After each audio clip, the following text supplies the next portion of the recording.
Is Chief Lawless coming? I hope so.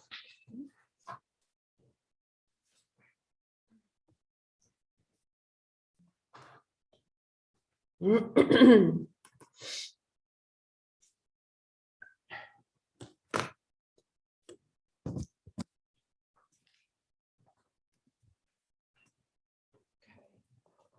right, do we want to go ahead and start?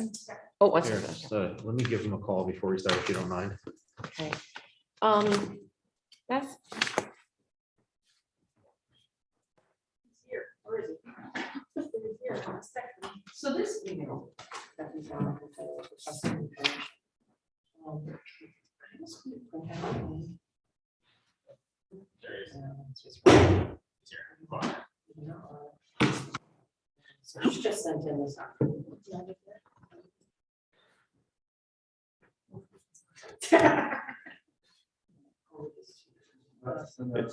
They say if you're not early, you're late, right? Yeah.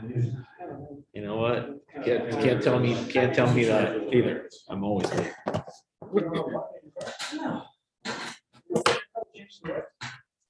You don't have one either. Jared was gonna say I was lucky to have an office downstairs. I told him I'm moving all department heads to the city hall downstairs. Okay, so we're going to call to order our public safety meeting for, are we ready?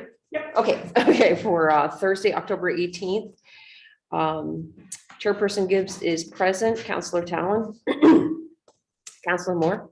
Here. Mayor Rosenquist. Here. Item 1 on the agenda is approval of the minutes. I'll take a first and a second. I'll make that motion. Second.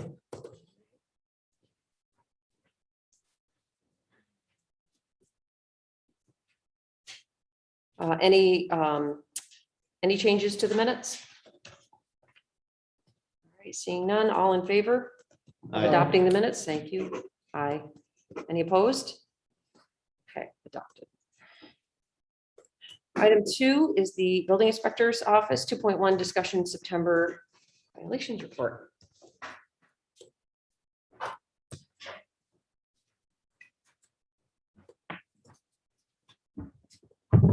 Hello. Hi. Hello, sir. Okay, so monthly report for September. Citizen complaint report. We had 25 citizen complaints, 22 have been resolved, 3 are in progress. Month of September, our proactive patrol report, we had 41 identified, 40 have been corrected, and 1 is in progress. And one thing, we just put a graph together. 2019 was a, proactive. We've never done that before. Thank you. So prior to 2019, everything was reactive. We've never been able to carve away any time to do that. So, but we tried really hard to initiate a program to do just that. So every morning we go out, we patrol, we look for these things proactively. So if you can see with this graph dating back to 2006, so we went back 15 years. We averaged about 500 complaints a year. It's probably a little more than that, but maybe 550 citizen complaints a year. And you know, you can see in 2019 how that's gone down. So what that shows us is that we're getting to a lot of that stuff before people have to call it in. So it feels like it's working. That's been worthwhile How, time how- spent by our office. it definitely is, and I thank you for that. How do you break down the city at large to determine who goes out where, at what frequency? Like, what is your method of doing that? Okay, so that's a good question. We essentially have the city broken down in three parts: north, center, and south. And you know, up until this year, we hired a 4th inspector this year, but we've always only had 3 field inspectors prior to that. So each one was responsible for that third. Their permits were there. They would also get the complaints from there, so they were already in that section. So it wasn't like one person has has a permit for, South Platte Street, but now he's getting a complaint for Trafalgar, where he's got to drive back and forth. So Okay, we try to concentrate it in that way. So permits, complaints, their inspections, try to keep it in that segment. Now we have a fourth person who fills in behind people when somebody's out or if we need coverage because of something else. okay. Is this all paperwork or is it computer? Is it a combination of both? What is your method of keeping track of the complaints, the records, and then resolving them? Is it a combination of things? That's all done through Munis. It's done through Munis? Yeah, Munis has an arm of code enforcement that we use, software. Now, do you guys have, and I'm sorry if you've ever told me this, but I don't remember. Do you guys have computers in your cars like the same way that the police department does? No, Is that but we how- should. You should. That's what I Yeah, was wondering. We need to, that's something we need to work towards for sure, so that in real time, we can be logging that information in and it comes right to the, this central office station. But currently we don't. Okay. So then how do you do that? How, if you're not doing it through a computer that's inside your vehicle, how are you doing that? So what would happen typically is if an inspector's out for a couple hours in the morning doing inspections, permits, whatever, when he comes back in, he logs that information in Okay. That's into Munis. Do you know about how much it would cost for you to upgrade to the technology like that? Do you have any idea? Is that something you've ever explored or? I think it's in the thousands, not the tens of thousands. So it's certainly something we need to work towards. How many, what's your unit? You said 4,000-ish per unit in your cars? How much is it per unit? The data 901 computer is roughly 65. 65, yeah, okay. But that's loaded with, does that include all the software and everything? And it's just the machine itself? Right, I mean, I think ultimately at some point sorry, To include the reading attachment. gotcha, right, okay.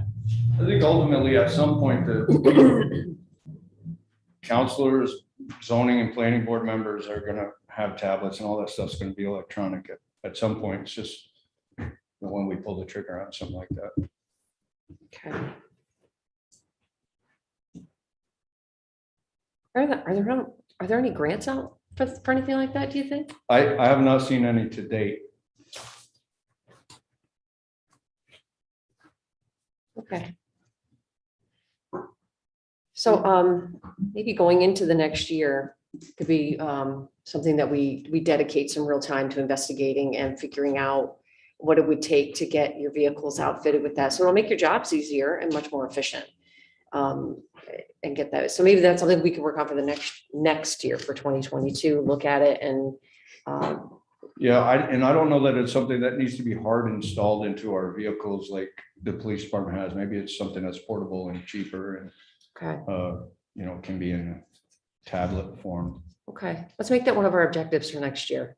I think that would be a really good idea. How does council feel about that? Yeah, I think it's something that we should look into because if it makes your jobs easier and more efficient, then I think it's something we need to. It would certainly do that. Yeah. yes.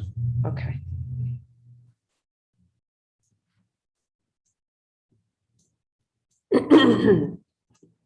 Oh, I have a question for you, Joe. It seems like this stuff crops up a lot more this time of the year. I don't want to blame any particular group, but cars parked on blocking the sidewalk. It's a big problem in the winter time, but where is that directed? Is that your department? Is that the police department or both? Say somebody was to want to call in. Like I say, it becomes a big problem in the winter time when you got snowbanks and things and people have to divert into the road. Like I said, I don't want to blame a particular group. It seems this time of year, we see more of that and probably throughout the winter. Yeah. So I'm not going to point my finger at any one department, but there's really nothing in the ordinances that I enforce. So I enforce the New York State building code and zoning ordinance and local laws like that. There's nothing in my ordinance that I have any teeth to enforce that. Now, if I got a call about it or if I noticed it while I was doing inspection, I would certainly talk to them about having that move. But I think if it's a matter of official enforcement probably should come from the police department. Yeah, I see a ton of that in my neighborhood when I'm out walking. People have their cars parked because they're, they have more cars than they have space in their driveway and they're parked across the sidewalk. I see that a lot. I mean, what I see is that usually is temporary, but maybe you guys are seeing something different. Certainly if there's a situation where that's a more permanent occasion, then, that's something we definitely need to address. And is parking, I know I've asked, I'm sure I've asked this and you've answered it before. So excuse me if you have told me this. Parking on the grass. Is that allowed? Parking No. a vehicle? I didn't think so. It's not unless there is an established parking area there that predated our zoning ordinance, so by today's standards, all parking areas need to be paved or be a hard surface. But you'll find some that aren't, they're still gravel or whatever. And if they were established previous, then they're allowed to be maintained like that. But the creation of new parking spaces is required to be paved, and parking on the lawn is not permitted. So if it's a matter of two wheels barely on the lawn, I mean, you use discretion about that. But no, if a car's parked in the middle of the lawn, you can be sure that it should not be there. Okay, that's what I thought. Okay. We have just one final question for you, Joe. Yeah. I'll get sick of hearing this one, but how's the rental registry? Are we getting caught up on that? No, I'm not sick of hearing that. This is the first year, and is the first year, as you probably would guess, is a pretty heavy lift. There's a lot of moving parts to it. So we gave them one final month to get in the stragglers that hadn't been in. In fact, I got a call in my voicemail today that somebody in Vermont just got one of our letters and said, "Hey, what's this all about? I didn't know anything about it." So at the beginning of November, once we tally up who's ever hasn't done it that we think should, we're going to have to pull the trigger on some court action. But on a whole, it's been pretty successful. Have more people been signing up for the 3 years than the 1 year? Or? Yeah, by far more. It's I think we figured it's just under 10% that are opting for the 1 year. That's good. Yeah.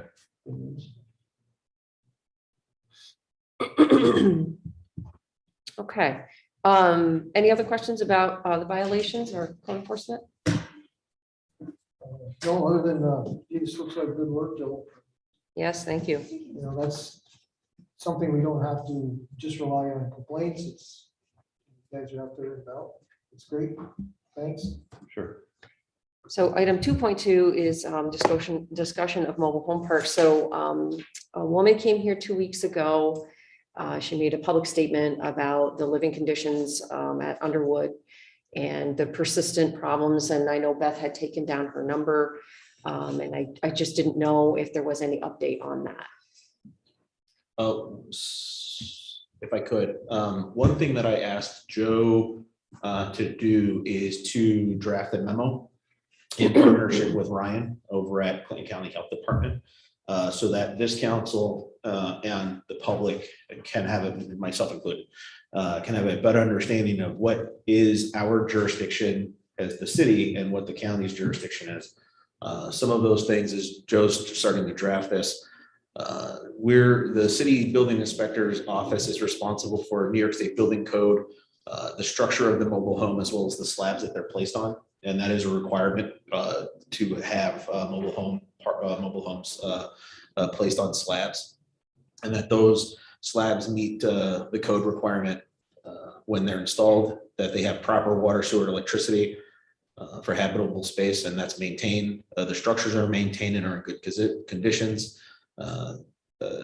Live safety hazards are eliminated, and that his office also responds to code complaints and investigates any of those complaints. And that's just for building code. Zoning, that the location of the mobile homes themselves in relationship to property lines, roadways, and adjacent mobile homes. So that the mobile home itself is in the proper zone.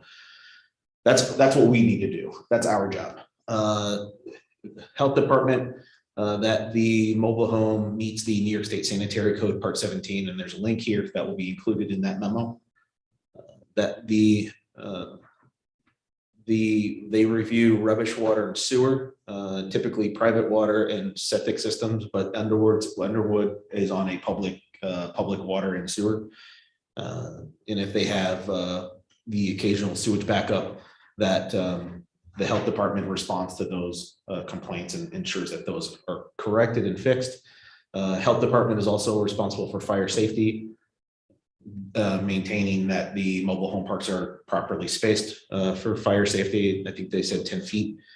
And then the health department also writes violations for general park safety, something that might be considered non-public health hazard, debris, wires, etc. I will say that I was forwarded an email where unfortunately it was explicitly stated that Joe's office doesn't respond to these inquiries and complaints. And both you all know that that is not true. No. Joe spent a good part of a Saturday morning walking through a park, fielding questions and complaints and addressing certain things, pointing certain things out. So I kind of have to go to bat for Joe on this one.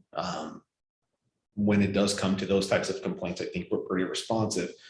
But per what our responsibility is, it may unfortunately may not look like a complaint is being responded to if it's not within our jurisdiction to respond to it as the city, which is why we have good partnerships with the county.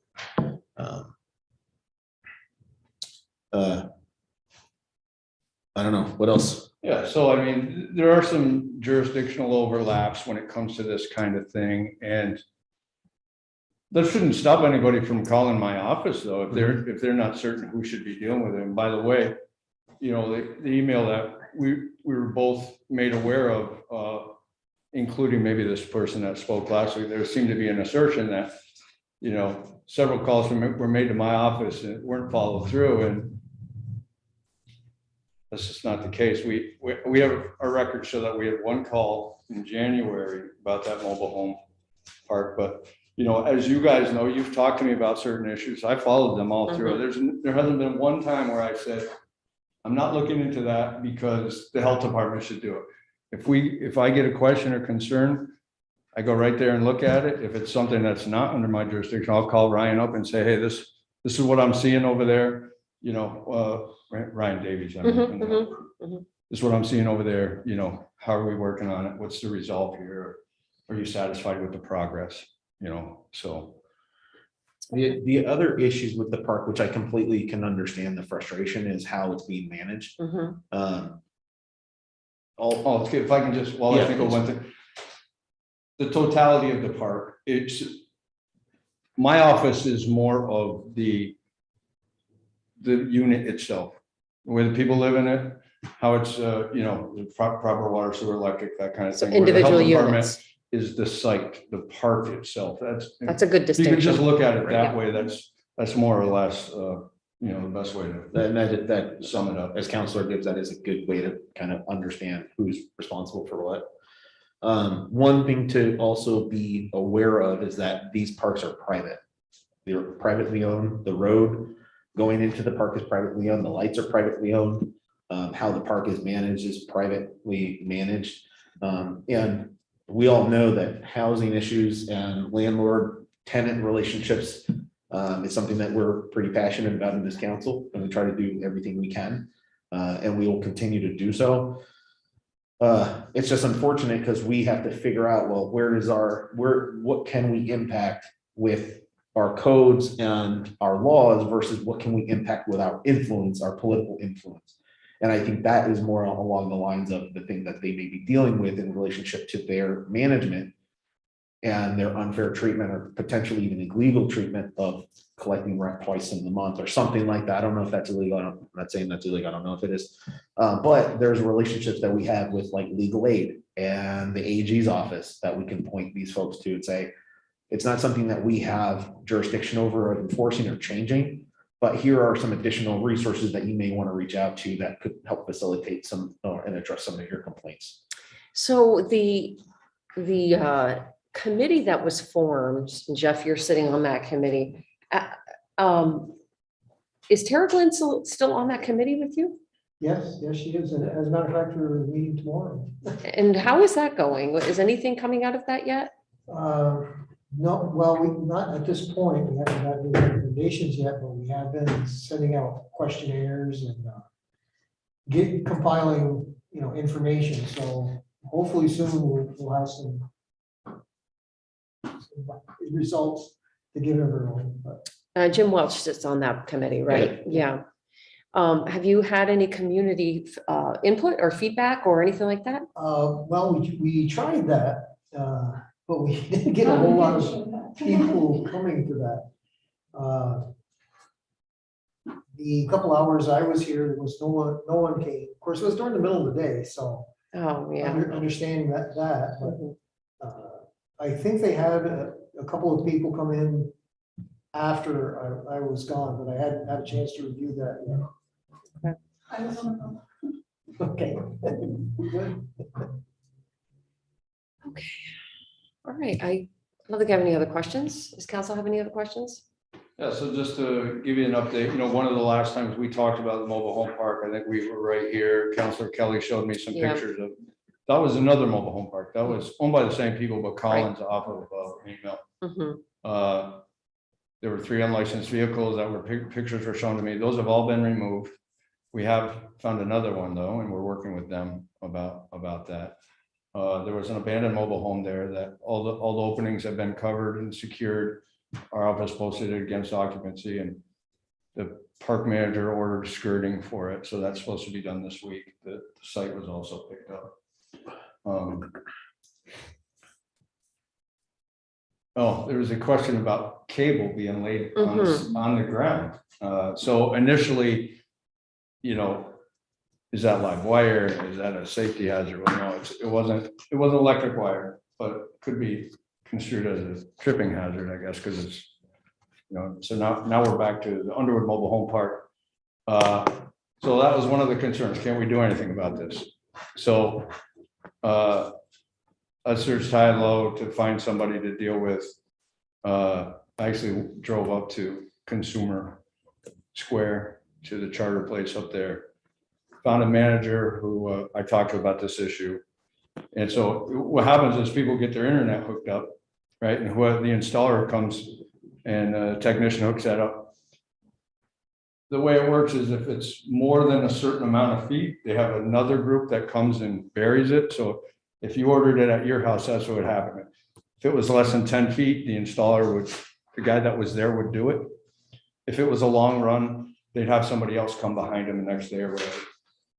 But at this mobile home park, they just run it on the ground or along the tree line. They've just got more area to do that, and nobody ever came back to do it. So I found the manager up there, explained it to her. She wanted addresses. So I'll spend an hour and a half with the park manager looking at all these areas, figuring out what the addresses were, sent her back an email. She said she'd get on it. That was 2 months ago. Nobody's answering any of my emails anymore. So maybe I need to talk to Dean about Is taking that enforcement action against is that a Charter. health department issue? Because I know that when we went that Saturday, all those months ago, where there was a pretty hearty discussion about what happened after that area flooded, what were the stipulations about what needed to be improved there. There's a ton of sand everywhere. There's wires running on the ground.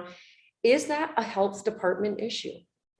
I mean, how I guess in a situation like that, the sand on the ground, which is it's not healthy, and the wires on the ground is a quality of life issue. So where where your role ends and the health department's role begins, where does that fall in? That this, can the case be made that this is a quality of life issue? And if that, and it is, and who can be made responsible to rectify it? Okay, so there are certainly some gray areas in all of this. I mean, not Yeah. everything's crystal clear. And I'm not certain. I'll talk to the health department about this. I know that particular complaint about the cable that wasn't buried was given to me. And I tried to help see it through. We're not done with it. I've got an edge I'm peeling up on it and trying to help, but as far as the sand goes, I mean, I know of a pile of sand that they were using to fill in trenches, that kind of stuff. I just went through there yesterday, Friday. I see it's half as big as it was last time I was there. But yeah, that's something I can talk to Ryan about. There just has to be a resolution to this. This has been going on for so long, and I want to thank you for everything that you've done.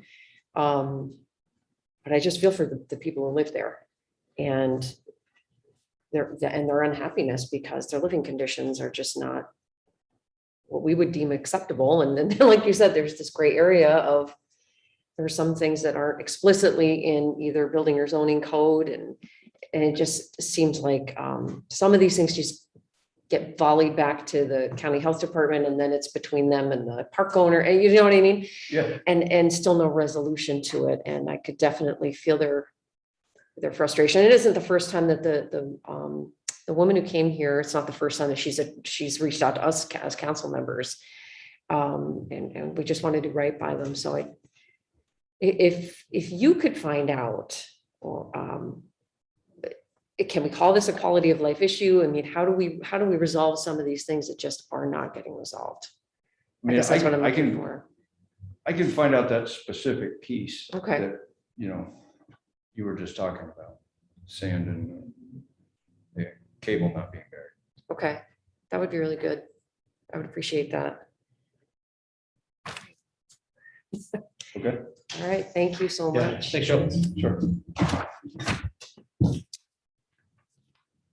Okay, number 3, excuse me. Yep.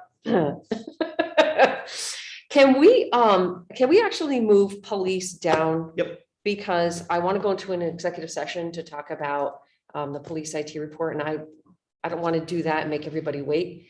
So if that's okay with everyone here. We may not have to go into executive session to talk about that, considering that there's already been a number of updates to that issue already.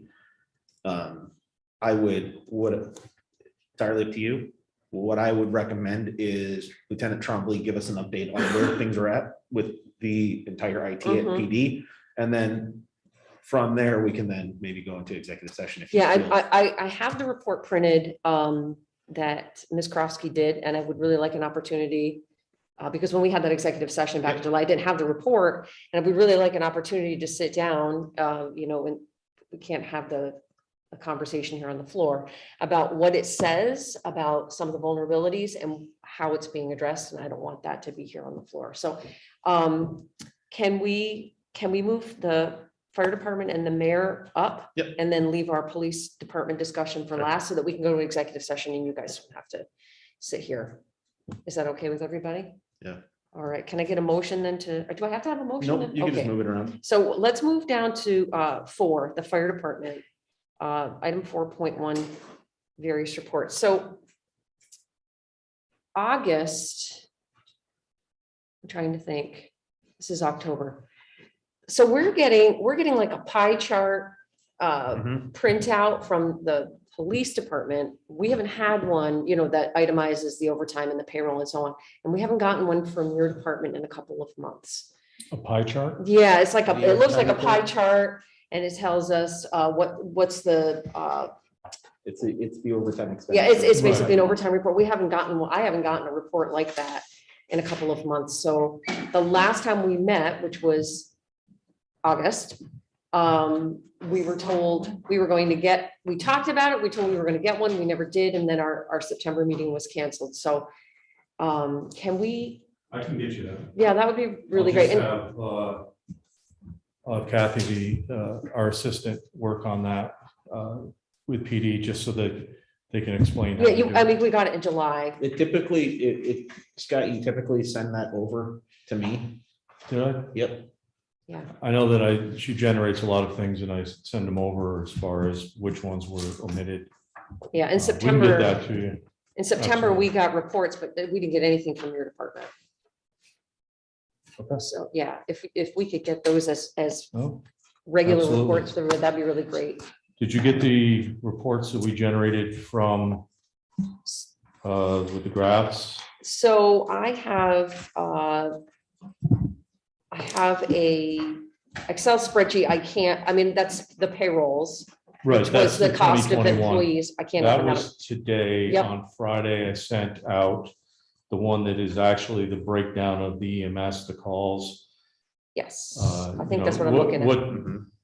Right, so what type of treatment, what type of call, percentage transported, it's broken down fairly good. It tells you what the second ambulance run call volume is. It shows you When did you send that? Friday? Friday. That was They Friday. send it to me, because they don't have it. Yeah, I don't have that. The only thing I have right now is, it came in this afternoon just before our meeting at 3:19. And Okay. it is an Excel spreadsheet of basically what's the cost of every employee. And then some requested information that came in a Word document that answered some of my questions, like how many times was the second ambulance in service in 2021? So I've got some questions answered, but if you sent anything other than that in the Excel spreadsheet, I don't have it. So. Okay, So what did you send? You sent the. I sent it to the personnel cost. mayor. You sent it to me? Yes, it Oh. would have been on Friday afternoon. I apologize. It was at 1:26 on Friday afternoon, but I can send it. Want me to print something there? Can you print it? Yeah, that'd be really, Thanks. really great. Thank No, I you. apologize. I'll make sure that this is all done up and then everybody, I'll follow up on it to make That sure would be everybody's great. got it. Thank you. I apologize. Again, I didn't realize you hadn't gotten it yet. Something like that today? No. Oh, we just got something just now. I just forwarded that Oh. over. Okay, so, why don't we just go through the various reports anyway? We can at least start. All right, so, obviously it was going through our call volume. The one that I sent you, it'll give you a 5-year, 6-year running average Mhm. of where we do. And you can see as of 2021, we're at, as of the beginning of October, we're at 2,371 calls. So we're right on track to be at 3,000. Is what is our norm anyway. That's EMS calls? What's that? Is that EMS calls? That's EMS calls. That's ambulance responses. That's not fire truck response for additional manpower due to the nature of the call. Okay. As And- compared to 2020, we were at 3,023 ambulance calls. Okay. So, and that was during COVID where we shut everything down. We're running 2 ambulances full time. So we're tracking pretty close to that number now. We're at about 250 calls a month is what your average is. So another 750 calls will put us right there within striking distance of 3,000. So those are the calls you're getting, and I don't know if your report includes this information. Are there times when you have to turn calls away because you don't have the staff to Yes, take them? yes. Do you have any information about that? How many calls? I'd have to get that from Clinton County Dispatch, but historically, when we have done that and gone through, it's 600 calls a year. That you're returning? That we're returning, we aren't able to respond with. So can you give us the information? You're getting 250 calls, but can you give us the information of how many you're actually responding to? Yes, well, Yes. yeah, that's how many we respond to, Oh, okay, okay. right? So in addition to that number would be another 600 a Okay, year. so I misunderstood you. I'm sorry. Now, those are also, does that also include mutual aid calls? So us responding to somebody else's. To area? somebody else's district, and that's 50 times a year. So our EMS responses to other districts isn't as great as some of our fire responses. Anecdotally, I will say that we had an incident this last week with a city hall employee who was coming up the elevator, passed out, was in the hallway, passed out for several minutes. Finally, when that person came to, they phoned the mayor's office. Beth went over there, called 911, and the city of Plattsburgh didn't have an ambulance to respond. So that person was there for about 5 minutes before CBTH came to show up. So, real world experience for us folks here at City Hall.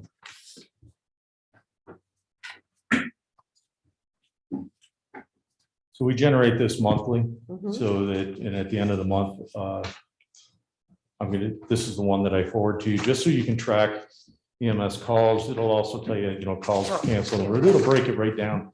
And it'll even get into the percentage of calls that we transport. Because sometimes people will call an ambulance, the person refuses. If they're coherent and they can answer questions, alert the time, place, location, or you can ask a bunch of questions. I can't legally bring them to the hospital, so they have that right. So it's almost 77% that we transport. Yeah, we haven't seen this since, I think, July. So, thank you. Appreciate I will it. make sure, again, I apologize, I don't know where they. Well, Mayor, is it okay if No, the I chief sends them directly to us? Well, you can send them to the committee, and the committee everybody can get it. Right, right, that's what I mean. Yeah. Well, that's the whole goal is to have the department head send it to Beth, who can then package it part of the agenda and then send it out. So I'll make sure that I send it directly to Beth, so that Okay. if it doesn't get there, we can blame her. and we've talked. Yes, please do. Oh, No, don't do that. don't do that.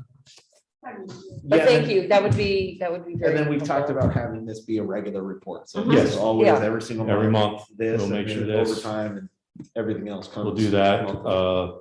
I can get you fire run reports if you'd like that to know. Yeah. it. And I can break that into type of call, generate that type of report. Okay. So did you get, Beth, did you give him the graph? Yes. Yes. So this one's going to show you as compared to the last several years, 2018, 19, 20, and then 21. You'll see that we're up to September. If you start looking at the graph, it's real easy to see where we're tracking for our call volume as compared to previous years. And in September, we were higher. August, we were high. July, we were high. So it's really starting to ramp up now. July and August is a little different. Normally, when college comes in, we tend to have more calls. It's just a larger influx of population. So.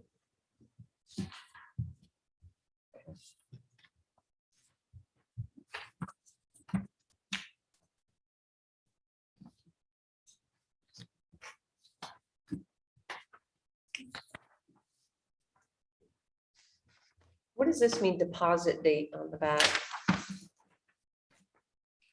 Deposit date. Yeah. It says deposit history, deposit date, September. That's through Multimed, that's the billing company. Oh, billing. And that will Okay. tell you what they've deposited. Go through, so you can track every month. It's usually within the first 10 days, we'll get a report. And we will be able to tell you, that's where we'll see how much they collect in September. And sometimes there's delays. I know that there was a software issue this last month. So we were about 2 weeks off. So our revenue might look a little lower. We're expecting that October will come in higher because those 2 weeks will be added in, or a week, whatever it was that we were off. So what are the refunds? What is that? That is where they billed wrong. They caught themselves needed to. Or it was disputed and there was something that wasn't right. It's usually a coding issue, is my understanding.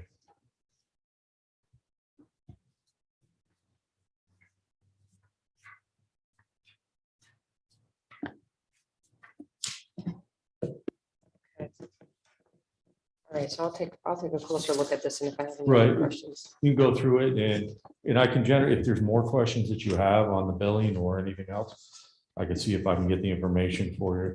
Okay, Reach out to the president of the company, he's very responsive for us as far as generating information or answering calls.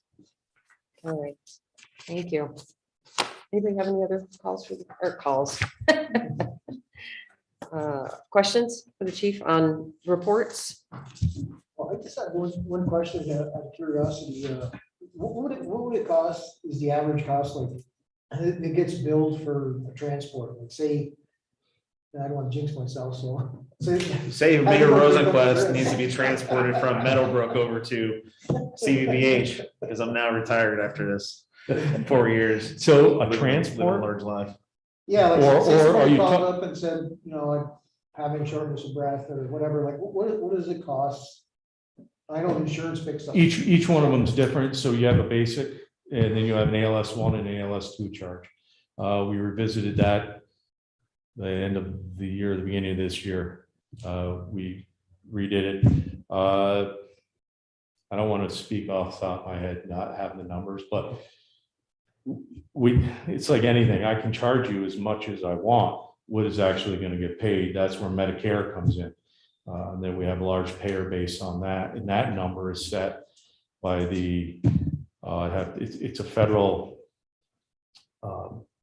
commission that sets the rates for Medicare, and then a lot of times you'll find insurance companies fall into only paying that amount too. Okay, so there's a difference according to who gets billed. And who gets the service? Yeah. Uh, It depends on who's carrying my insurance, right? If right. how much can you bill my insurance? So what we have found and what has been good with this multi-med is previously, if I billed your private insurance and I didn't have a contract with them, then they would send the person that got the ambulance ride or the ambulance service, the check. They would have to turn around and then send it to the city. A lot of people weren't doing that, keeping the check. So what you would do is then you would get into sign a contract with a third party insurance. And as soon as you did that, then they would lower their rates because you signed a contract. Instead of making $600, they would want to pay you $300, but yet they'd send the check directly to you. We used to have contracts years ago. We have gotten out of that, and multi-med now directly, if you keep the check, multi-med is going with you. So that's they pursue those calls. That helps us with our revenue generation. It's a very complex, then it's into how you get into coding with Medicare, how that's all done for each procedure. There's a certain type of coding. You don't code it the right way, you don't get it. We used to have a compliance of 20%. We're now running 99%. That was due to software and upgrade dates we did in the department and along with a third party bill. So it's a big lift, but we got there for now. So complicated question. than- Oh, we could talk, and I would bring my assistant who used to do the billing, and she can just talk to you. In fact, today she gave me a lesson for about an hour. And I just had to keep revisiting the questions because I would get confused on how certain things are. So in the email that I sent out for some questions I had, one of them is how many times was the second ambulance in service in 2021? And you have 45 days because of personnel shortages. Right. 106 106 calls is what they have responded to. So if we look at, there were 600 calls for a year that we were missing, we've already picked up 106 of them, even just as minimally as we've had 45 days, we've done 106 calls. Mhm. And then another question here, how many times have you called in overtime to get from 6 to 7 people? So 140 instances where the staffing level fell below 7. Right. And was that due to staffing shortages, or was it vacations, or was it? It could be any of those. It could be staffing shortages and then vacations. If you're staffing by contract, 2 people can be off on vacation, Kelly, anything else, no matter what the shift size, because the contract, the CBA regulates that. So if my shift is at 8 and 2 people are scheduled off, immediately right there, I'm at 6. So that's why we try to keep at 36. We have 9 people, 2 people off. Then the only thing that you're paying for are unforeseen illnesses, maybe a personal day here and there. Everybody gets one personal day. That's it. Comes out of their bank. And that's it. It's just retirements this year. I mean, you start taking 7 retirements and then trying to backfill and get ahead of everything. And it just, you couldn't do it. Every time you turned around, somebody else was retiring. When's the last time you've been at 36 staff? Do you know? At 36, Yeah, when was the last time you've been staffed at 36? right in the beginning of the year, within the first week.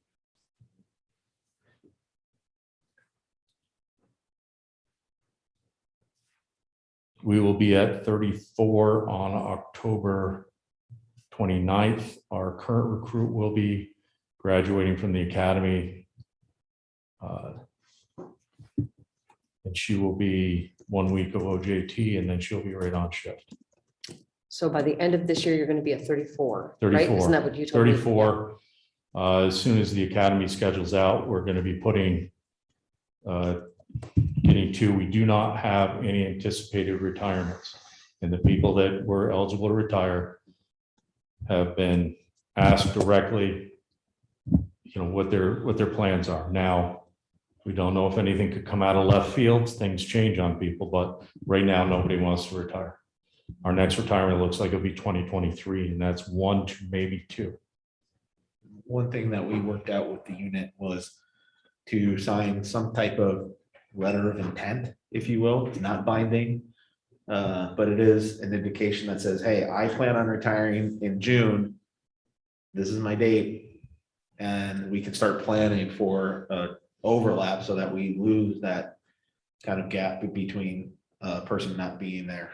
Yeah, I've talked about this with you guys before. In teaching, we have something similar to that, where we have to Right. submit a letter of intent so that the district can appropriately plan. And we've had instances where teachers have asked to pull their letter, and the district has said, So yours is a binding. Yeah.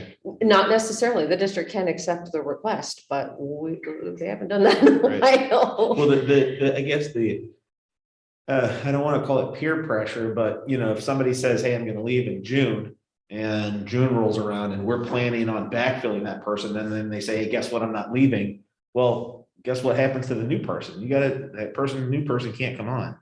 So, And no, it's important for who's gonna tell that succession new person? planning. Yeah, I get it. Right, and we don't want to, it would always be nice to carry an abundance, and then you could have filter down to it, but that's not realistic either.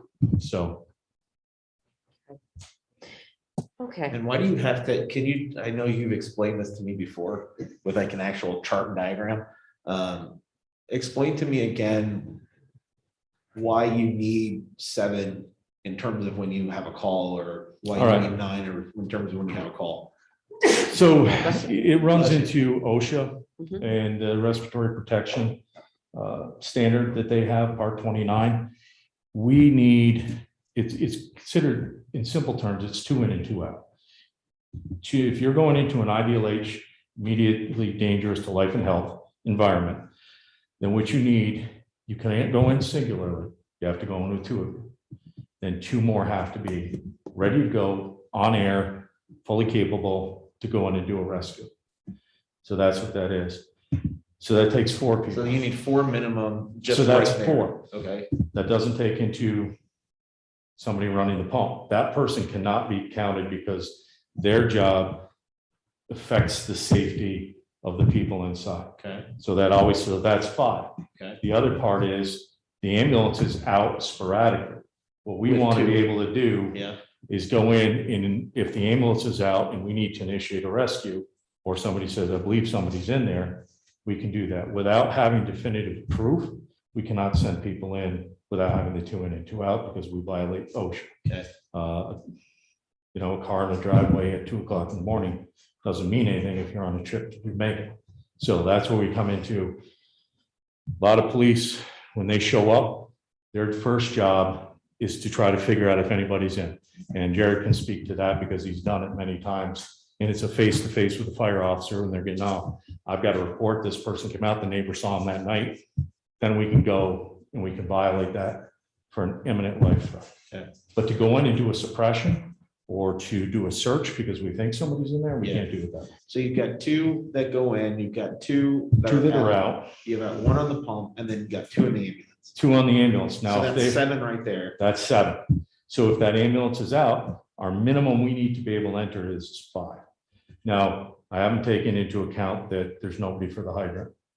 If the ambulance is out, I don't have a safety officer, and I don't have an incident commander because they're all there. So those are key parts that are missing. When I say it's 5 is the absolute minimum to keep us so that we're in compliance with OSHA, that would be it. So we need to be able to have that 5, whatever time that alarm goes So off. when those 2 people go in, those 3 people are managing everything else, or is that one person managing everything else and those 2 people are just hanging out hanging out? They're doing multiple They're tasks, so they don't just, they're standing there, they can be assigned other tasks, but Yes. they have to be able to go. So you're gonna be pulling. So if you go in, next hose line is always bigger than your first hose line. So they're stretching a backup line in case they have to go in and protect the means of egress, a stairway, a hallway, anything else. The incident commander is doing a size up, which is a 360, he's walking the building, looking for any type of safety concerns. You know, it's 2 stories in front, 3 in the back. Yeah. Now you know that you've got a 3-story building. So there's a lot of things that he's taking in, but he can be considered part of that. The only person, Part of that too part of that too, the only person that can't is the driver, is the one. that one driver. And as we say, you don't want somebody leaving the pump. Yeah. And then you have a mechanical or a failure and you don't know. So I can do a more in-depth presentation. No, I I know remember, I we- just recall, because you and I sat down for quite some time, and I recall now that. We could do it. I think it's a lot better to see. We talked about doing a video on it, I believe, when we first did it, because I can show you people. And when you show up with a truck and when you're seeing what everybody's doing, it's coordinated chaos, but everybody's got roles. Thank you. Okay. Thank you. All right, so item 4.2, discussion transport service contract. So what we've been made aware of is that a local transport company for EMS is selling out. They're selling the business. And the business is being bought by another ambulance company in the area, but they aren't interested in the transports. Transports are the non-emergent, going from Glenn County Nursing Home to the hospital or to dialysis or to something else. What they do is they'll schedule those out. Somebody has to go, they make a phone call. It's not a 911 phone call. It's, hey, do you have staff available? If they're willing Just transport. to transport. So we've been doing some research and I've asked Glenn County Nursing Home. I tried reaching out to the Rehabilitation Center, Glasgow Rehabilitation Center, I believe it's called now, it used to be Evergreen. That person was out, but based on their population and their numbers, it would compare real close to what Clinton County Nursing Home has. And then we got into, I talked to Paul Richards from Meadowbrook and got numbers from him. And we talked to Jamie from Vilas. They don't utilize it as much.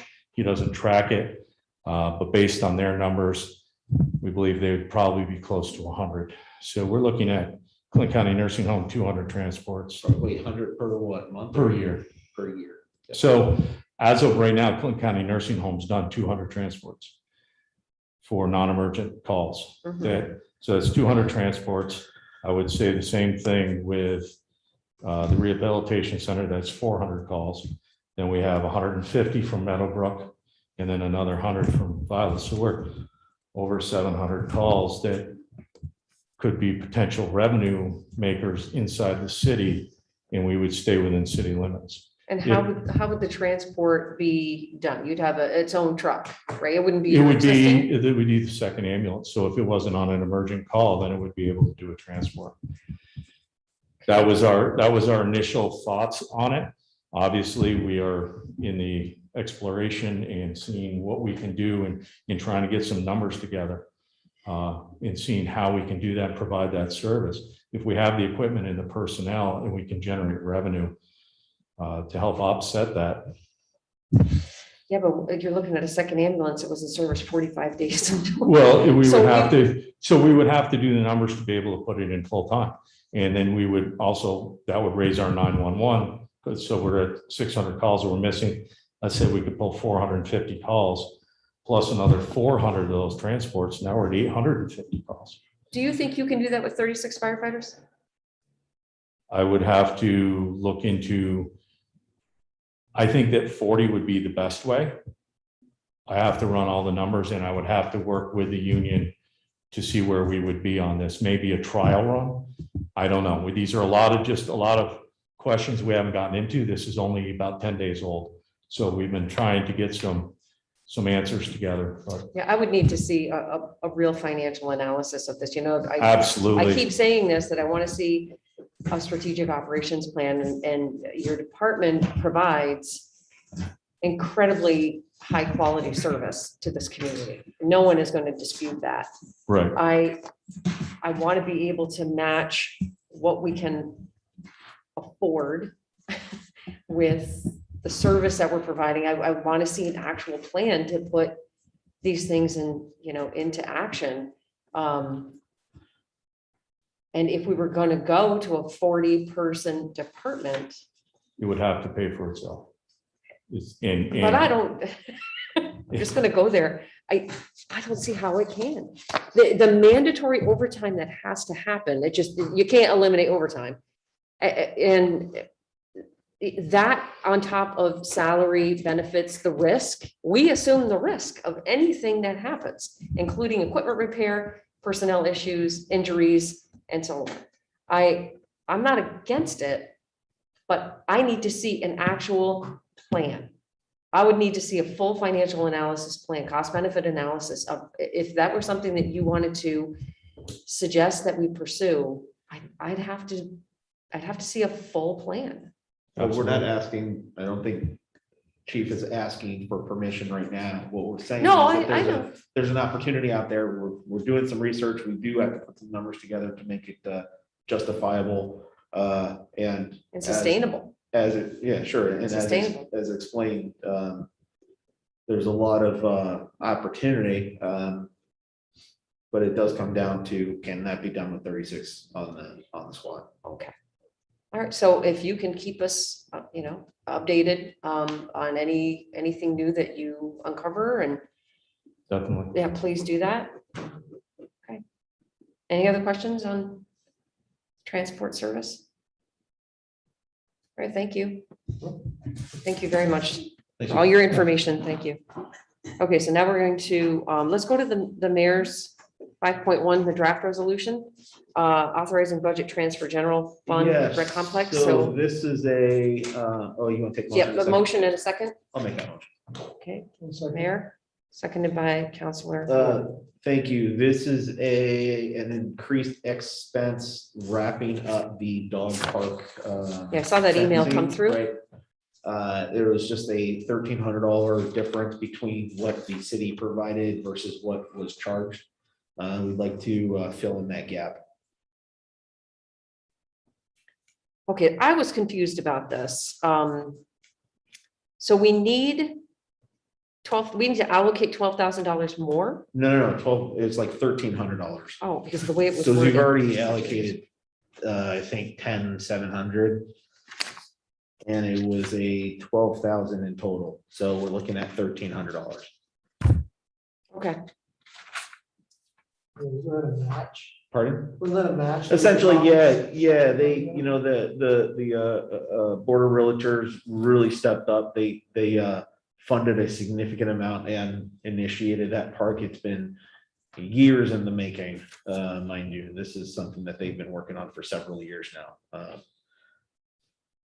They, obviously we'd like to finalize it and do our part. We've already allocated 10,700 to this project, passed earlier and spent.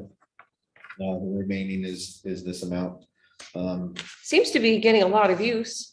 I was there over the weekend and there was probably about 10 dogs there just on a random Yeah. Saturday or Sunday or whatever. But every person I've talked to is happy with it, pleased with it. There's more work to be done. We can put more features out there. We've got a couple things that are kind of sitting in the woods that we can put out there, big rocks and stones and that concrete pipe that's sitting right on Commotion Avenue there. We're gonna move that over, get it out in the woods back there and move it over as a feature, some more benches out there. I will say for the public record, stop stealing the poop bags. Whoever's out there, stealing the poop bags, don't do that. Don't do that. Yeah, because that costs money and we got people going out there, changing the garbage, which is great. But then we have one little rascal out there that's just grabbing a handful of them bags and that really puts other people in a bind. Because, if you're a dog owner and you go to the dog park, you kind of expect that to be there. I carry my own poop bags, but for those folks who don't, they kind of rely on that to be there, so. Okay, all in favor of moving this forwarding this to the agenda? Aye. Aye, okay. Any opposed? Okay, so move to the agenda. Okay, We can move, if you don't mind, Counselor, Chairwoman Gibbs, we can move the IT update to the end. yeah, that would be great. And we can update on everything else. And then if needed, we can, like I said, we can discuss the update on what's happening out there. And if needed to go into executive session, or we can just go into executive session. Yeah, but let's do that. Let's move the IT to the last. Okay. Is that okay with everyone else? Yeah, Do I need to do a motion on that? no, Joe and Scott, I'm just gonna let them go, right? Like, we Yeah, don't need them. Yeah, I y'all think can so. take off. Sure. If he needs the moral support, maybe. I think he's fine though. He's All right. on. 3.1, discussion parking violations bureau report, overtime report, and animal control call report. Can we actually go and in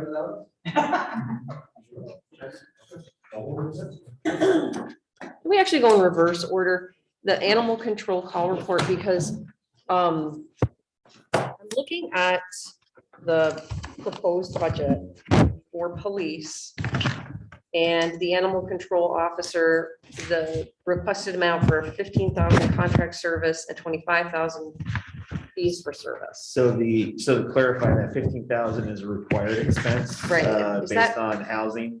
It's in a contract with Elmore and a contract with Eagle Feather for Yes. dangerous dogs and dog housing. As well as, no, it's dog housing and dangerous dogs, correct? So, Right, so the 25 is the proposal to reinstate that DEC nuisance. well, it's Control? an allocation to ideally get into a shared service arrangement agreement with the town of Plattsburgh. We're waiting on this town of Saranac right now to come around. It doesn't look like they're gonna need but somebody until 2023. But the whole idea, and I've got a meeting with town clerk Colucci this week, hopefully, to discuss their needs and their timeline, as well as their how much it's gonna cost. So How many, long story short, the ideal situation is that total amount is not the total amount we spend, but it goes into a shared service pool that we can save some money on that. so how many calls has the police department received for those nuisance animals, like a possum or raccoon or skunk or whatever? So year to date, 2021, 30. Year to date, 30 calls. Last year, 20. Year prior, 30.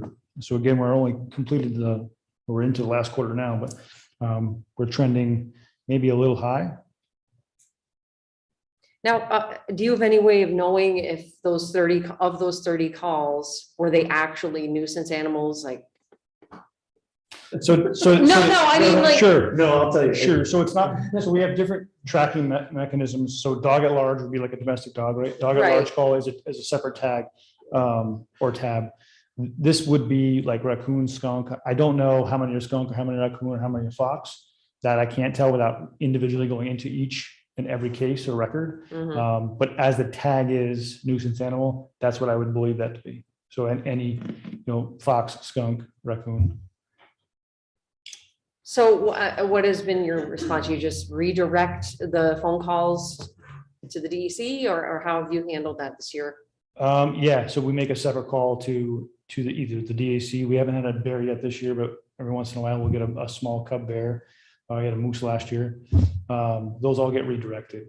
Sometimes we can take care of it ourselves by actually removing the animal, but tracking the animal or pushing the animal, for lack of better terms, into a more wilderness, we'll say in the West End. We can push it back into.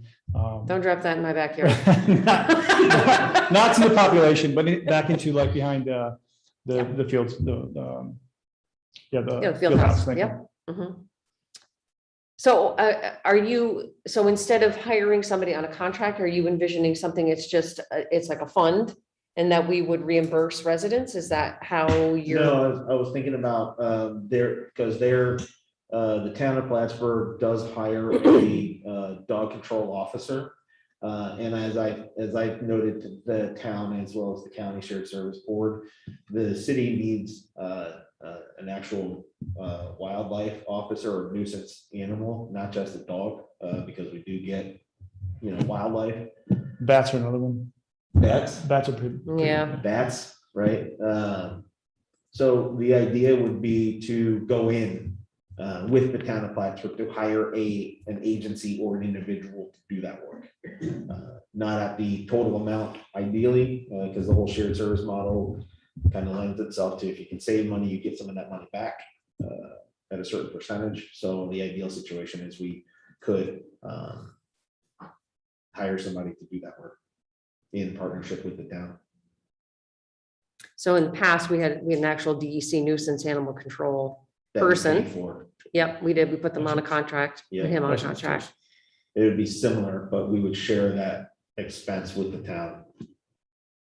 Hopefully at a smaller dollar amount than. Prorated for use, maybe? Pardon? Prorated like for use? That's a good question. I think that would be also part of the contract, if it's like, hey, we're, 10% of your. if it's like more like a retainer, which they can chip away at and then maybe charge per call, that would be one model.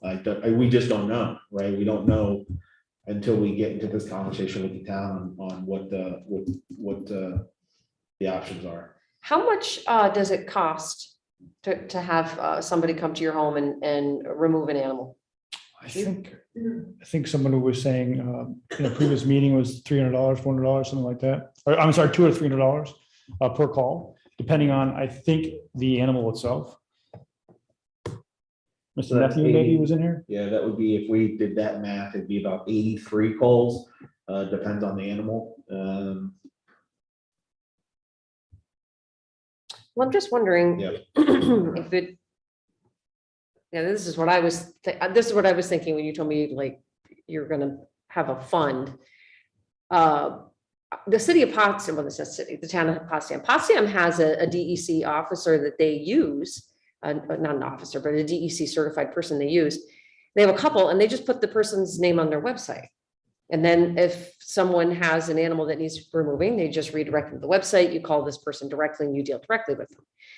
If we set up something like that, but we offered a reimbursement, is that something that we'd be interested in doing instead of doing a contract or retainer or shared service? Yeah. Would it be more cost effective and more efficient to say, well, if you submit a claim to the city PD that from the person who dealt with it, will reimburse you? I mean, is that something that you've talked about or? Haven't. The model the mayor's talking about, we haven't really talked or have conversations about what it may cost. That's a fair statement. Yeah. Yeah. So we just don't know. That also could be a very good idea. We're looking at maybe 40 calls this year, and that might be somewhere about right. So if we were to say the 35,000 was for 40 calls, I'd say you could probably get a better or a more cost-effective way. But if we prorate it or share that, that's a possibility. Or if we have a pool that we reimburse, they're all very valid ideas. I think the conversation is key, especially with the residents complaining as much as they are, and rightly so. There is some wildlife out there that are nuisance. Yeah, and I've said this before, the biggest draw for animals like raccoons and nuisance animals, depending on where you live, is going to be garbage lying around. Fair. So I used to have a chronic problem with a massive raccoon that would attack my garbage cans, and I haven't had problems with raccoons in years. My neighbor's got a possum living in his backyard. They aren't bad. Possums are really good. Possums are really good. He loves it. They- And there are quacks running around my neighborhood, and I got a phone call from a neighbor. I had a phone call from one of my neighbors, and she's like, well, there's a fox running around the neighborhood. I said, you're not gonna get rid of that fox. You walk across the road and there's the woods. And I watched the fox, it's got a route. It goes around the neighborhood. Yeah. So I think that part of this, if we're gonna go forward with it, is a campaign of what can you do in your own neighborhood to stop attracting animals, which is cover your garbage, pick up, because I walk by some homes and the garbage is heaped over the top. And it used to be more of a problem, and also the skunks. The skunks and the raccoons love the garbage. I don't know about fox. Will fox eat garbage? No, they like cats. Nice. I'm kidding. Kidding. I really am just kidding. Oh, goodness. No, but I've said that to my neighbors who won't keep their cats in their yard. I'm like, a fox will kill a cat. That diverse approach may work. Again, I think that the conversation is key. I think if we keep talking about it and try to rectify and find the best cost-effective way, Yeah, okay, that's what we should look so at. if we're gonna keep talking about it, then I'm just keep us updated about, what's decided. I would like to see an efficient, cost-effective solution. That'll be easy for the residents, easy for the city. I don't, the other thing too that I objected to a couple of years ago, which is what prompted me to remove it from the budget, is I don't like the idea of our law enforcement management being tasked with these kinds of, I'm sorry, I kind of look at it as like a micromanaging job. And that really was an issue of the animal control officer we had was under the control of the chief of police. And it was just like one more thing on the plate, one more thing on the plate. And I become very wary of having more responsibility for our management for something small like that. So I'd be willing to listen to a really good, efficient solution. I like efficiency. So just keep us involved and let us know how that develops. Understood. Okay. Do we need to go over the parking violations and overtime? I mean, we got the reports. I don't feel the need to go over it. Counselor Moore, Counselor Talon? Although it's my understanding that your overtime is really being pushed by the fact that you have a shortage in employees. Would that be Say the fair? least, yes, Yeah, correct. ma'am. because you don't have enough people to work the appropriate number. Let's talk about that then, if you don't mind. Yeah, sure. So that comes down to staffing, right? Because I think if I understand it, you are now at a point where there's mandatory overtime because of shift shortages. Is that correct? Yes. Yes. We have a minimum manning requirement, but it's Yep. not a hard line. We do try to work within our means, but it does come down to the quality that we provide our community and then the safety of our community and our officers. We are short, critically short at this point in time. We Okay. have currently 37 members. It's 37 like patrol detective or 37 Yes. sworn? Sworn. Does that Sworn. include the management? The Including 37 myself. sworn? So you have 37 sworn, because I know last year when we budgeted for 42 sworn. We are not there. Yeah, and that's why I'm asking. So you're currently 37 sworn officers. Okay, Optimally, 49 for efficiency is what we're looking for. We're looking for 5 management, 9 detectives, and 36 patrol officers. 9 detectives 9 And- detectives, and how many patrol? How many patrol? I'm sorry, 36. 36 patrol. Now, currently, I understand there are 2 management. What's the 5 management model that you're putting in here? So you're talking 2 lieutenants, a full-time captain and a chief, So historically, a chief, captain, and 3 lieutenants. 3 lieutenants. Is that what's proposed in your budget? Budgeted for 22, it's 2 lieutenants and 1 chief. We have to start replacing the base to start then promoting up Okay, and filling those vacancies.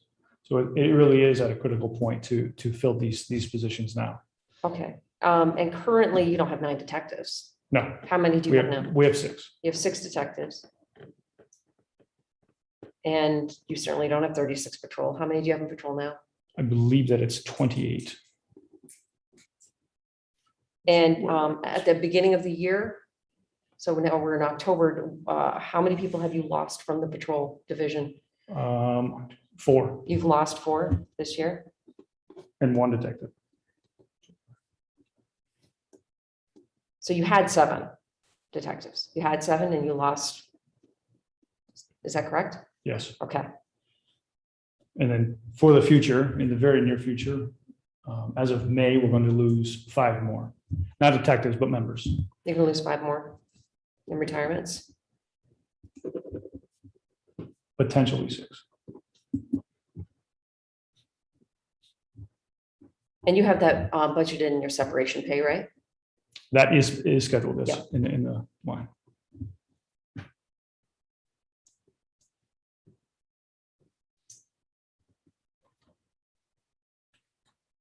Okay. 2022 staffing outline was also presented to council Mhm.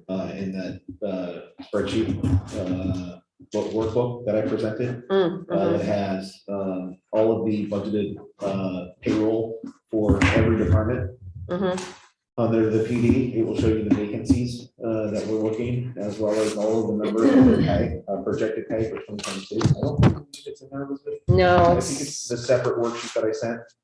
yeah, I think so. I think for the finance committee, based on a number of questions both you and Councilor Moore had regarding staffing. But you'll also see the management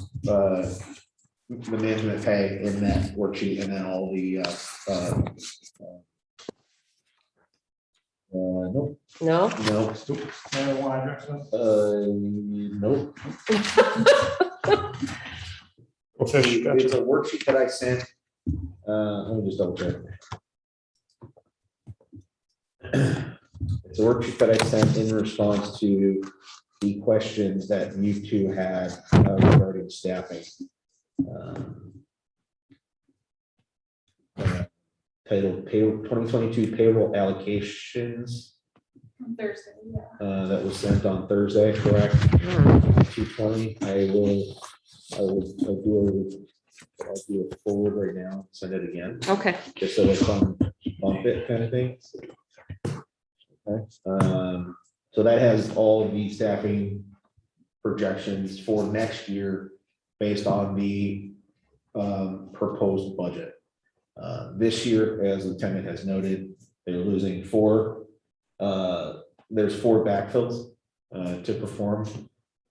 3 plus 3 new members, which is budgeted for this year. The request right now is because a number of factors. One is because we're running a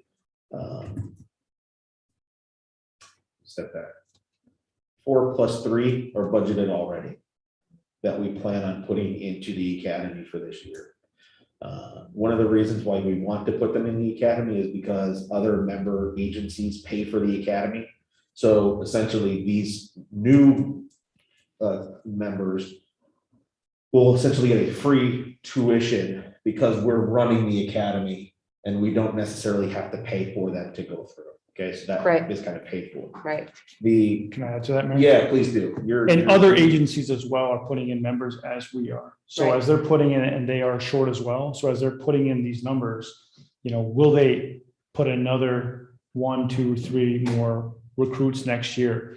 I can't answer for them. I would foresee that maybe, but if we take this step now, it's much more cost effective for the Plattsburgh Police Department and the academy as a whole, because it's so heavy this year that all the training that we put on and our members that are in there, everything together is more cost effective. We'll wait for next year to put more members in. Not only are we behind because of the retirements in May, we'd have to wait for the academy in the fall. Most likely less agencies are going to put those members in, and we would have to absorb much more of the cost for next year. Okay, so how many are you hoping to put in academy this year? I don't think I got that clear. 10. 10 in academy this year. Yeah, 10, and there's a caveat to that, 7 of which are already in the budget this year. This year. Okay, yes. Yes, The, okay. the ask is after running the numbers, there is enough in the budget to add 3 more if needed, if approved.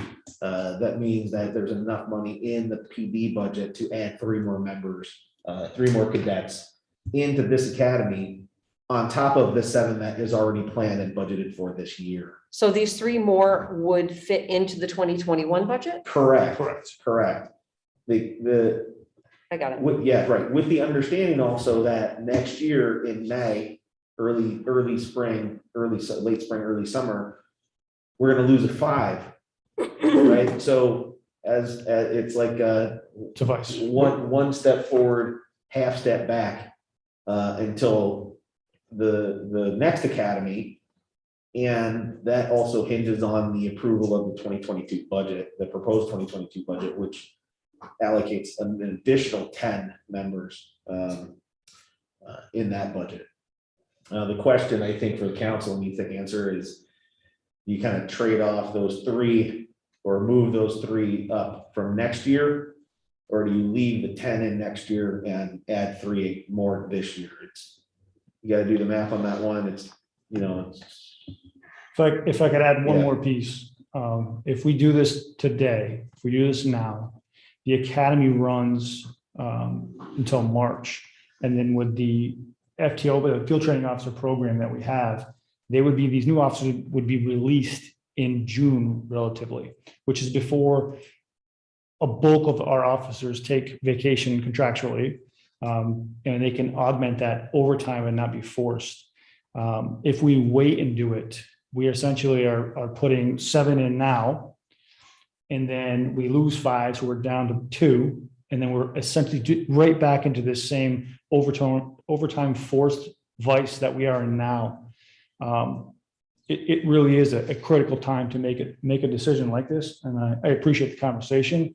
But we have to somehow take that first leg up and take a step in that direction, because we just keep circling back to the same issue. So the 10 that you are recommending or asking for to be placed in the academy now, when do you need an answer on that? When do well, I just have to clarify this because there's already 7 that are budgeted for this year. Yes, that yes, are I gonna know. go, yeah. Yeah. It's the 3 additional ones that we're asking to be added to the 7, which is going to be the ask of the council to approve the additional 3 for this year. Which is already in the budget. It's not, no, that's not already in the budget. The budget can support the additional 3, but it's not in the budget. Okay. Yeah, because of the retirements, there's money in the payroll line to cover these 3 Right. additional people. And so your plan is, if we put 10 in academy, by the time they go through academy and are trained, well, it does, I mean, it's not like they're in academy and out and ready to be sworn officers in 30 No. days. It takes time, and I understand that. So you're looking for permission from council, though, to approve 3 more, because in order to go above and beyond what was originally staffed, you do need council approval. That's right. So that's what you're asking. When do you need an answer on that? So the academy start date is November 1st. And when is your commitment for, I mean, when do you have to do? November 1st. So we have, There it is. That is the deadline or threshold. Okay. They'd be- Short of emergency meeting, there is a regular meeting of the common council on the 21st. yep, this week. Yeah, it's Thursday. I guess there could potentially be room to say, if you need additional information, provide that additional information. And give a go ahead with an approval on the 4th of November for the additional 3, understanding that those have already been kind of processed and moving in that direction. But short of an emergency meeting, which we do have the 28th, which is booked as a public hearing. Right. That could be preceded by an emergency meeting if there's additional information needed. So I would be in favor of putting this on the agenda this week. Gives council enough time to consider the request. And we can have a fuller discussion if necessary, Okay. but I think it's appropriate for us to put this on Thursday's agenda. Does council need additional information, reports, confirmation that it supports we went through? So went I to- think I don't know how Jeff feels about this. So I'm only going to speak on my behalf, but I think what council is going to want to see is there was like a, I want to say a flow chart. It was an organizational, yeah, okay. Can we get an updated organizational chart as it stands now so we can see where the deficiencies are in your department, Just need to copy it. right? And you have 5 or 6 that you're anticipating will leave next year, Yes, Okay. I've had personal conversations. right? Yes. So on that chart, identify who those people are so we can see how your divisions are. Done. Okay. I will be really honest, I don't support, I know this isn't in your budget for 2022, but I don't support 2 lieutenants, a captain and a chief in the budget. I think a chief and 2 lieutenants is what you're, That is. Which is what's why budgeted. yeah, I know, I'm just saying Okay, that yeah, out loud. I will say that, in the initial talks, I said add a captain into that, as an additional layer of management. Lieutenant Trombley and I went back and forth and it was like, okay, well, let's for the time being, take that captain position out of the equation and let's start filling in the bottom post. Because also just for council 20 years from now, when these people go through, they are eligible for retirement. Mhm. So we need to start this kind of foundational building now. And so when people do come out, we're starting to kind of chip away at backfilling people in. So just like what I asked Chief Lawless, and this ended up coming to us by email. This is what we were talking about. I think that council would also, I anticipate these to be the kinds of questions where the same thing that I asked Chief Lawless, how many times have you had to call in overtime to get people to a particular shift? I can answer that. Yeah, I think that would be something that you would need to answer in front of the whole council. Okay. Not only just call in overtime, but there is also forced overtime. Yes, that's the kind of information. I have we need to dates, know. I have years, I should say, I have totals, I have what the original ask was for overtime, what the revised was. I came prepared. Right. And so I would love to have that all those documents sent to us, in committee, but also forwarded to whole council as well. Council, yeah. If Yeah. we're gonna vote on it soon, I guess they would need the background. Yeah. information that we So- have now. So I think that's what the council is going to want to see. And I knew that this was the issue. Councilor Moore and I were just talking about this on the phone. I think it was yesterday we were talking and I said, you've got the same issue that PD has. You've got forced overtime because you're short-staffed. So I support 10 in the academy, but just so that we can have a really clear picture about the financial impact and why we need it. If you could give us all that information that I asked for, send it to us and the whole council. I think that would be very insightful so that there isn't any gray area about what the need is and why you're asking for it. Understood. So For the forced overtime, just to answer that, in 2020, we go from least senior to the most senior in a rotation we forced in. So in 2020, the highest ordering number was 7. So that means most everyone was either tied at 6 and some had 7 or they all had 7. That actually starts from July to July, but we calculate it from January to December. So it just rebooted in a sense in July. We're 3 months in. We already are at 7. So there's been like emergent situations, nothing outside of the realm with abnormal, but the forced overtime is an issue, the overtime itself. And then we start talking about officer wellness, the pressures we're putting on them. Mhm. As I spoke to the mayor about, each engagement is a unique thing. But when we're talking about these engagements and putting these members and personnel into a vice and making them, asking them to come over and over and over, it's a concern. It's a concern. Yeah, okay. All right, so I think we have a plan in terms of that. Yeah, I concur with you, Elizabeth. I think, this is pretty straightforward, but I do want to take a hard look at Absolutely. next year's budget. Yeah, okay. So Yep. what I'll do is Appreciate it. I'll work with Lieutenant, get that information, package it with a draft resolution, send it to council tomorrow with the caveat that this is what we talked about. This is not a poll. I'm not looking for a yes or no on it. I'll just say, this is what we talked about in committee with the approval of the committee for this resolution to go forward for the Thursday regular meeting. Here's some backup information. Please look for it on the agenda for Thursday. Yeah, I Okay. think so. I mean, yeah, Okay, I thank think you. that's completely appropriate. Okay, thank you. I don't need to talk about the parking violations report. Okay. Okay. All right, so I think 3.2 is kind of consumed by our conversation. All right. Let's go to 3.4, approve additional expense incurred for travel. So yes, I'll take a motion in a second on that. Okay, so This is an additional $40 for parking that was incurred during travel. And bringing it back for council approval. It was not included in the original travel request. and is that coming out of asset forfeiture or no? Or is it coming out of the operations budget? It is? Oh, thank you, Beth. I know it does, but I can't remember what I read. Is that what it says? Okay, all in favor of moving that to the agenda? Yes.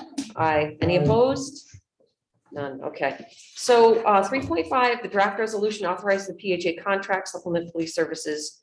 I'll take a motion and a second on that. Mayor and second, Councilor Moore.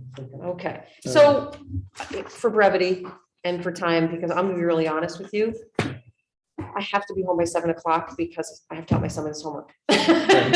So I don't We'll have know. enough time. We'll have enough time on this. Did you want us to quickly outline? Well, I don't know if we're gonna have enough time to discuss the IT issues in the depth that I want to do it. So, well, I don't have to think about it. I know I'm not gonna have the time. Mayor, would there be a time when we could have a meeting with Lieutenant Trombley? We'll do a pre-legal meeting for the IT issue specifically on Thursday? Thursday. Oh, that would be really Okay, great. yep. Can we do a 4 o'clock pre-legal? Ms. Carlin, can you organize that with Dean? That way we don't have to please? rush. I believe I have homework at that time. Yeah, I'm not yet. Thank you, and I really appreciate that. Yeah, Okay, so the absolutely. PHA contract, I didn't print it. Oh, you have printed it. We- I handed Um, yes, we did So the can motion, you tell me what's different about this in comparison to what we've done in the past? I can. As I picked this up, I try to look at things the way they are, and I try to figure out where our direction should be.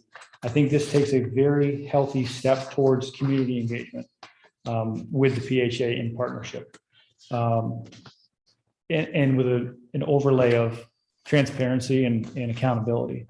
Like the youth safety officer, there's a program in place, a policy in place where we are going to have regular meetings. Information will be disseminated back to me by the housing officer, and I'll have monthly meetings with the director of the PHA, so that we make sure that everyone's doing what they can. We are isolating or looking at the positives and negatives of the community, and then moving towards a stronger, healthier partnership between the two.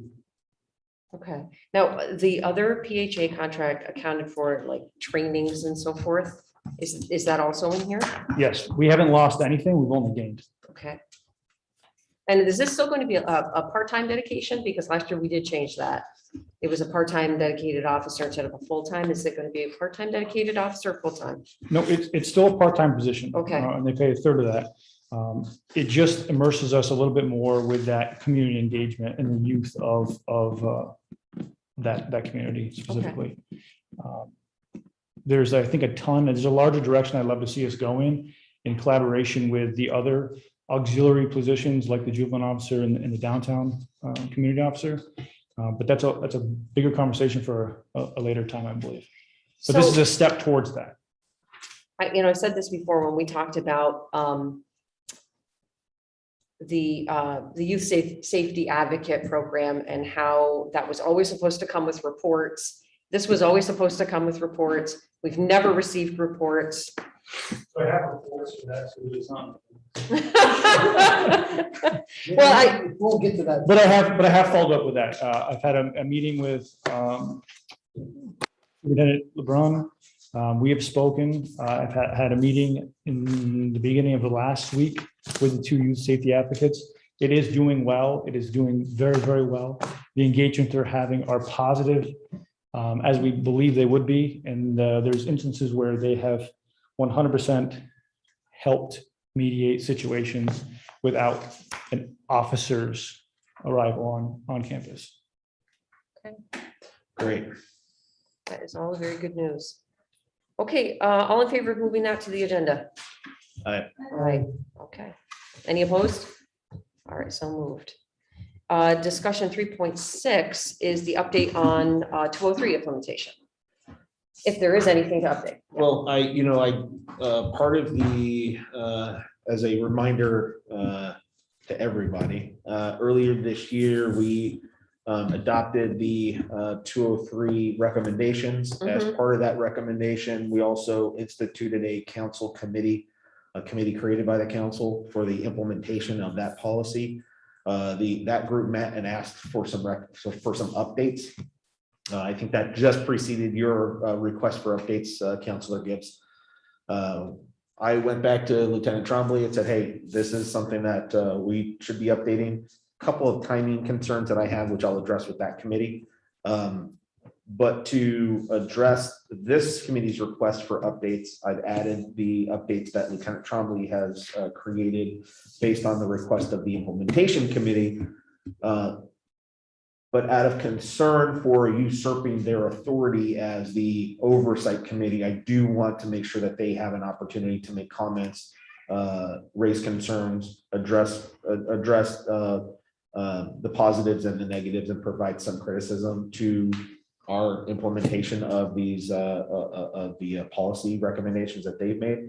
But it is added to this agenda for the record.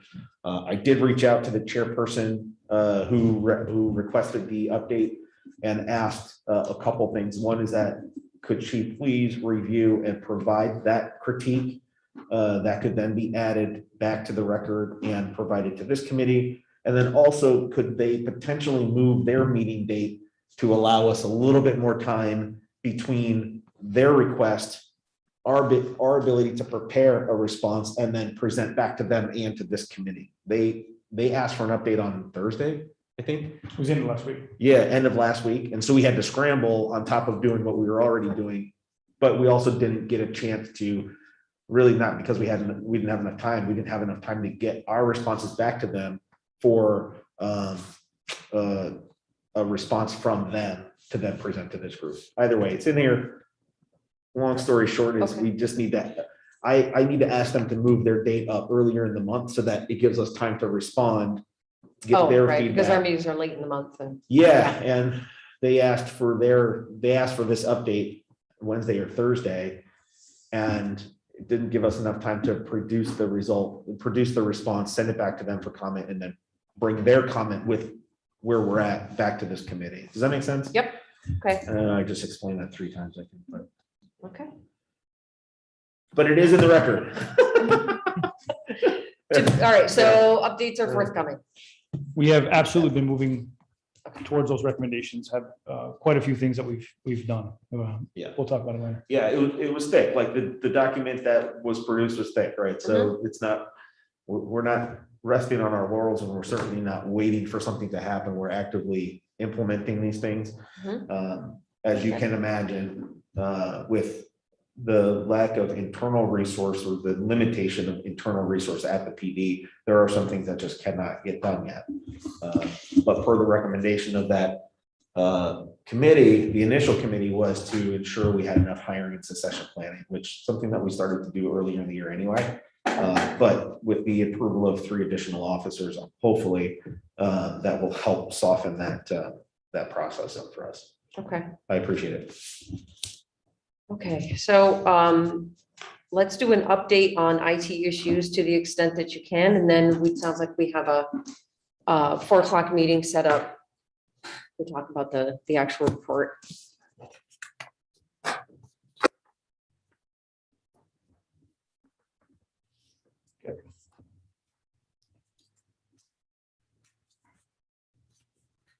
You want to do a quick overview Yeah, of this, sure. or is it question and answer?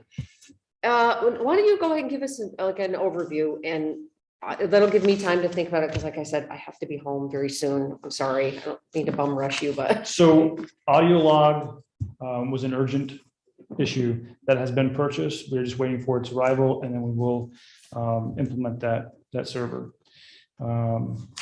Windows platforms have been updated. There are 3 remaining in service still, and the vehicles have been updated minus 2 of the vehicles, which still need to be updated. So out of the, I believe there's 33 in-service desktop systems that were being utilized. We have 3 left. Out of 9 vehicle systems, there are 2 left. That helps.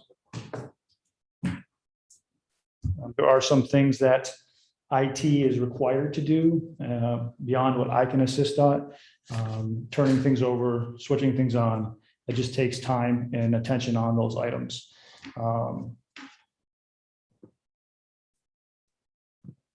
But it can be done with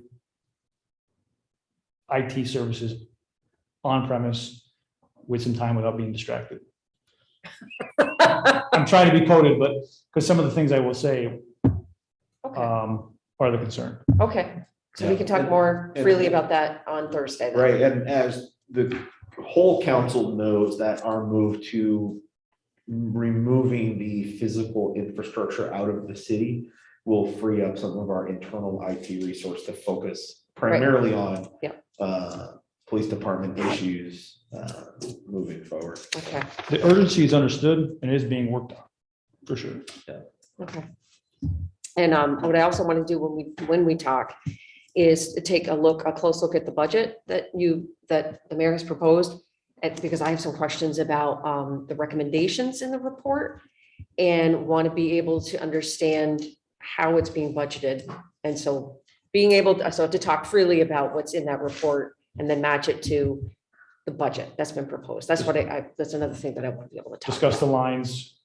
Yeah, and- so the recommendations in the report, Understood. and you've got some updates already.